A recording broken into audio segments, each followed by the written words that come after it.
The appraisal report showed that the son was not biologically related to him, and when the man confronted his wife about it, he was beaten instead. The wife claimed that the report was fake and fabricated by her husband to slander her, and demanded that another appraisal be conducted.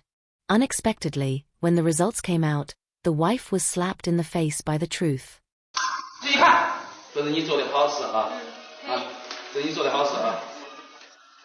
In order to make his wife admit her mistake, the husband angrily slammed the appraisal report onto the table and hysterically questioned why she could be so cold-hearted.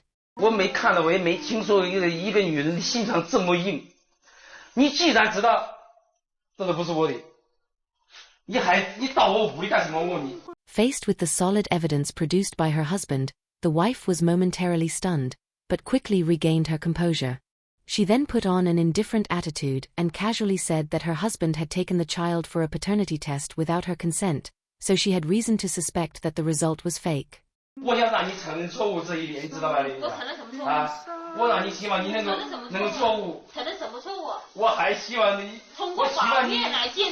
Seeing that his wife's mouth was harder than reinforced steel, he decided not to spare her any face and chose to expose the truth in front of everyone. So was this wife unfaithful, or was the husband trying to smear her with false accusations? It turned out that just 2 days earlier, the husband had accidentally seen messages on his wife's phone. The messages showed that she had been communicating very frequently with a man surnamed Fong, with the number of messages in a single day reaching as many as 300.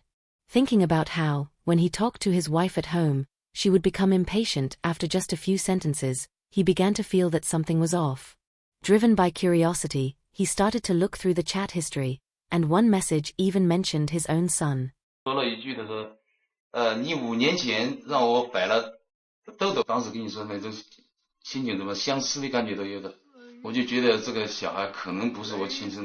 When he questioned his wife the next day about who that man was, she pretended not to know and instead turned the tables on him, accusing him of making trouble, before angrily returning to her parents' home. This made the man feel extremely distressed. He and his wife had been married for 6 years, yet the time they spent together was very limited, so he regarded his son as the emotional pillar of their relationship. If the child was not biologically his, then the entire marriage would be nothing but a joke. In order to get an explanation, he decided to talk to his wife face to face.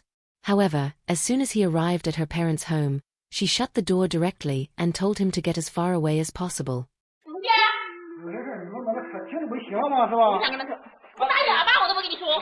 Since the husband could not get an answer that day, he clearly was not going to leave just like that.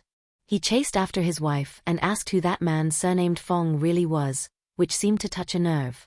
The wife directly stated that she had no relationship with that man at all, and that the husband had no right to question her, because they never registered their marriage. Hearing this, the man became furious. He said that back then they only held a wedding banquet, and every time he asked her to go register the marriage, she would dodge the issue with vague words and excuses. Now it seemed clear that her refusal to register the marriage meant she had something to hide.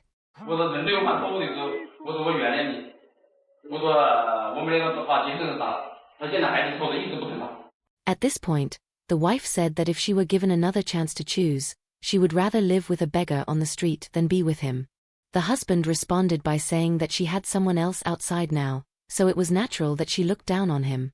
What was more telling was that whenever the husband mentioned the man surnamed Fong, the wife would become extremely emotional.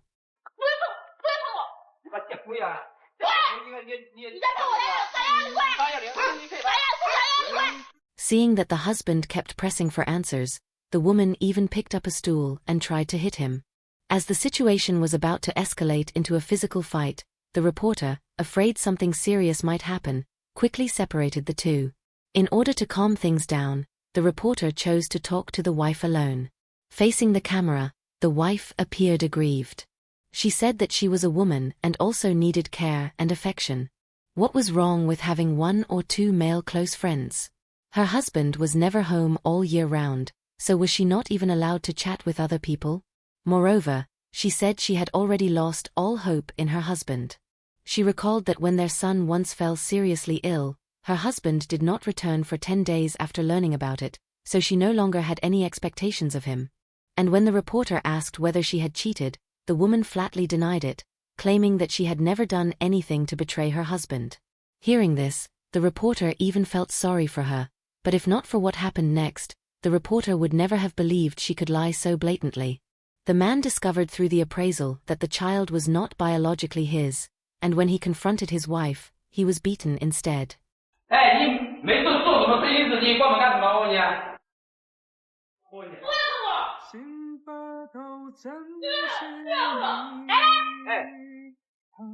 Seeing that communication with his wife was impossible, the man immediately went to get the appraisal report. Facing the camera, he said that he had only learned the day before that the child was not biologically his, and that coming to confront his wife this time was simply to see what her attitude would be.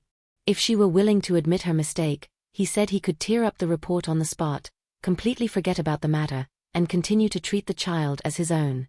However, the wife not only refused to admit fault, but even tried to turn the tables on him, so he decided not to show her any more mercy. After retrieving the report, his heart softened once again. He still hoped that his wife would tell him the truth.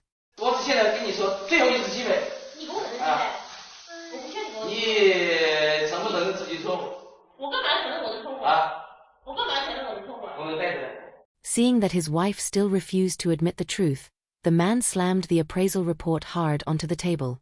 After seeing this evidence, the wife's face only showed a trace of awkwardness, and she insisted that the report was fake.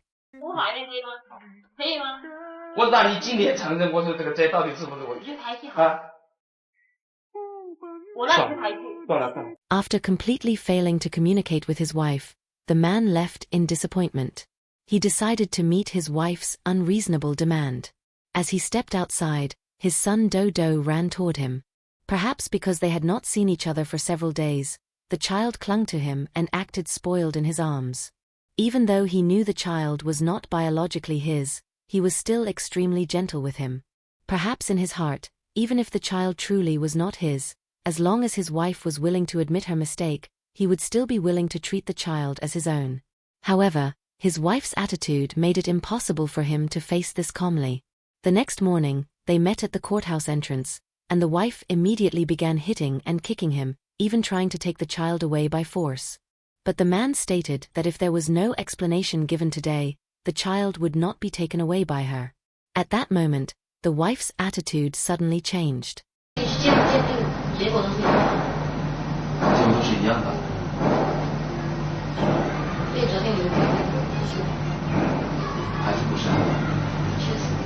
It was obvious that the woman had lied in front of the camera the previous day. Perhaps knowing that another appraisal would produce results unfavorable to her, she chose to confess to the reporter, but she still refused to say a single word of apology to her husband.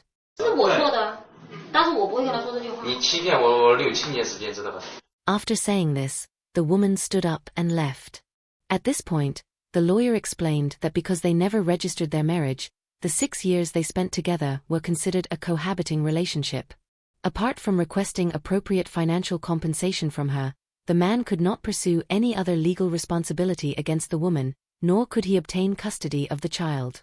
Thinking about everything he had given over the past 6 years, only to end up losing both the person and his money, a trace of mockery appeared on the man's face. Perhaps for a long time to come, he would struggle to walk out of this shadow. Looking back at the entire incident, what truly chills people's hearts is not that single appraisal report, but the wife's attitude. From beginning to end, she almost never directly responded to one core question. What exactly is the truth? Denial, evasion, turning hostile, violence, shifting blame. Even when the evidence was placed right in front of her, she still chose silence and emotional coldness. What is even harder to accept is that she clearly knew the truth about the child's identity, yet still comfortably enjoyed 6 years of her husband's dedication. No admission, no apology, no explanation, yet she demanded that others continue to bear all the consequences. She defended herself by saying she felt wronged, lonely, and lacking care. But no emotion can ever become a justification for deception. And no dissatisfaction should ever be paid for with the life of an innocent child or another person's future. There can be mistakes in a marriage, but there must be boundaries. And when a person refuses to offer even the most basic honesty, this relationship has, in reality, already come to an end. So what do you think about this incident? Welcome to share your thoughts in the comment section. See you next time.